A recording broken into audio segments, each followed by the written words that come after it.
over the medium term, 5-10 years, that this is going to be a less friendly world that we are in. So what do we do about it? Some people say, don't get excited, don't overblow the issue. We've weathered bigger storms before, we haven't failed. So we should take these events in our own stride. And it's true, we shouldn't get excited, we should take it in our own stride, but we do need to be concerned and to understand what is happening and what this means for us. Because this time, something important is different. We've gone through many crises before over the years. We've gone through global financial crisis, before that Asian financial crisis. We had SARS, most recently we have had COVID. And from every now and again, something happens in the world, we are carried along, and we have to batten down our hashes and see it through. And every time we have succeeded. So we have confidence. But one important thing which you must understand is that every time that happened, we had two big things going in our favor. One, within Singapore, we were doing the right thing. We could get united, we could get our act together, we could respond with the right policies, even painful ones, and we could get the system, get ourselves sorted out. But two, every time we got into trouble last time, Singapore was part of a working global economic system, trading system. And that trading system promoted free flow of trade, free flow of investments, encouraged MNCs to look for places to do business.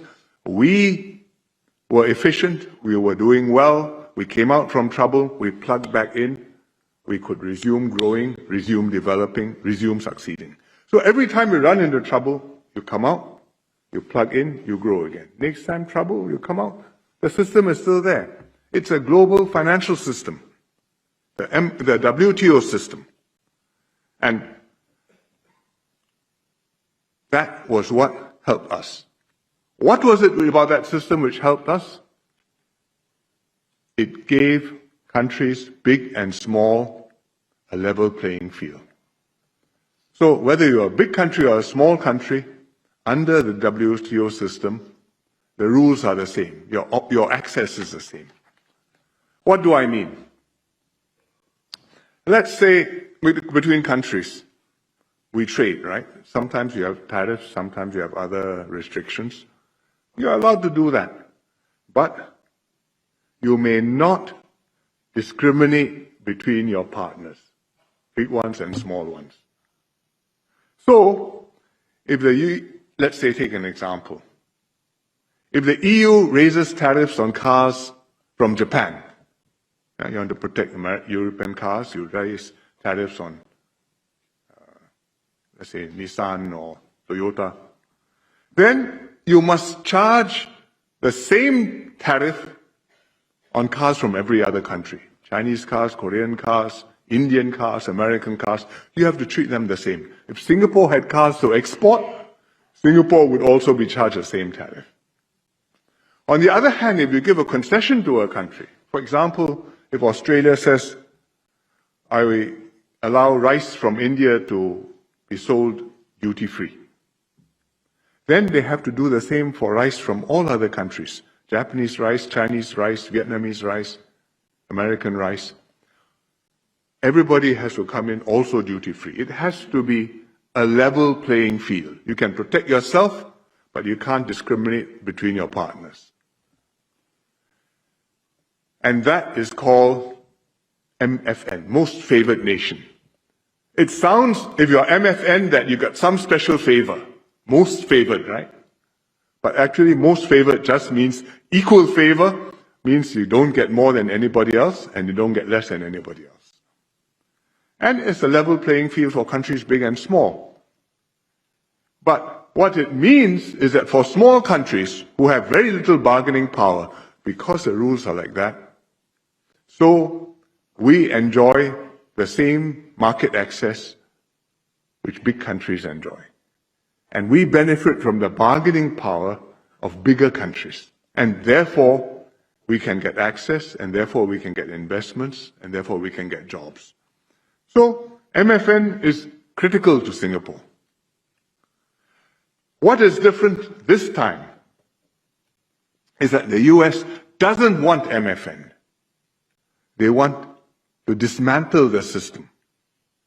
They want to replace MFN with reciprocal tariffs, meaning not, I won't treat everybody equally. I want to treat each partner one-on-one. I deal with you, you deal with me. What you give me, I give you, at least in principle. When you bargain, of course, what you give me, what I give you, I would like you to give me a little bit more, but deal one-on-one. And therefore exploit America's bargaining power. Because they are big, right? 1/4 of the world GDP, 1/7 of total goods trade in the world. Why treat everybody equally? Well, they don't have the cards, to borrow some famous words. Why not we treat this one-on-one, like arm wrestling? Let's see who's got more biceps, who's got a stronger arm, and we'll see who's stronger. We'll get more that way. So it's a fundamentally different kind of world which the US is looking for and pushing for. And the approach is not win-win, but win-lose. In other words, the US wants to do well for themselves. They really don't mind whether the other countries, do well for themselves or not. And President Trump recently is on record saying, if we can make a really fair deal and a good deal for the United States, not a good deal for the others, this is America first. It's now America first. So this has very major implications for Singapore, very major implications for the world. What does it mean for the world? Firstly, you're going to have different rules for different countries. Small countries will suffer because we have no bargaining power. But even big countries will not do well because there's going to be a lot of confusion, a lot of uncertainties, a lot of differences in the rules, and far fewer opportunities to trade, to invest, to do business together. Secondly, the tariffs, whether they're equal or whether they're unequal, and in this case they will become unequal, will choke off trade, will raise costs, and will dampen growth. In 2000, at the beginning of the millennium, the US tariffs were on average about 1%. So basically, if you can sell to the US, your goods can enter the US almost duty-free, 1%. There are some exceptions, like trucks, they charge a lot. Other things like sugar, where they are restricted, they are sensitive, they got farmers to protect, or ethanol. But across the board, 1%. They were the anchor of the global trading system. Now, already, they are at about 10%. At a level which has not been there for 80 years. It's very high. It's higher than any other developed country. And if 90 days' time, the rest of the tariffs come in, reciprocal tariffs, and they go to 30, 40, sometimes nearly 50%, then the US tariffs will be even higher than they were before the war, during the Great Depression, when the US pushed the tariffs right up, and that worsened the depression for the US and for the world. Furthermore, this is not the end of the story, because tariffs on the bundle so far has not counted two products, pharma and semiconductors. And pharma and semiconductors may have been feeling happy for a short while, but America has made very clear that coming soon, akan datang. And that will potentially hit Singapore quite hard because farmers and semiconductors are a significant part of our economy. So that's from the immediate impact of the American tariffs. But when other countries retaliate, then you must expect back and forth, tit for tat. It's happened with China, it will happen with other countries. Then there will be a downward spiral and the impact will be even worse. Canada has already retaliated. The EU has also retaliated, quite carefully, because they are a bit fearful.